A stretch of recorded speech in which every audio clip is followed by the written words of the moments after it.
Il est très difficile de vivre sur terre l'affection de l'esprit, tout se passe comme si on marchait à contre-courant de la vie sur terre car pour vivre sur terre et que cette existence ne soit pas insipide il faut manifester la gloire du monde qui détruit la gloire de Dieu. La seule façon de vivre à l'aise dans ce monde c'est vivre l'affection de la chair impulsée par l'aiguillon de la mort par les mondains notamment c'est la concupiscence, la convoitise de la chair, la polarisation de l'existence avec d'une part les proies et d'autre part les prédateurs, les inégalités criardes, l'injustice notoire et l'arbitraire, la plutocratie sardonique.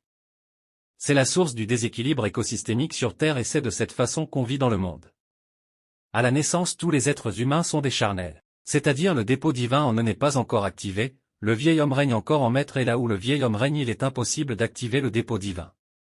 Il faut rappeler que seules les brebis disposent un vase préparé pour accueillir l'Esprit Saint. Ce vase sera activé lorsque la brebis va chasser le vieil homme et naître de nouveau et en esprit.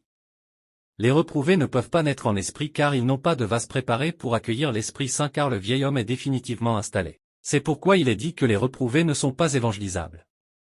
S'ils viennent dans les églises c'est pour repérer, soumettre et détruire les brebis de Dieu et même les bergers comme cible principale car si on soumet le berger, on récupère tout le troupeau. C'est été votre serviteur Eman David II pour l'Uvra Christian Church.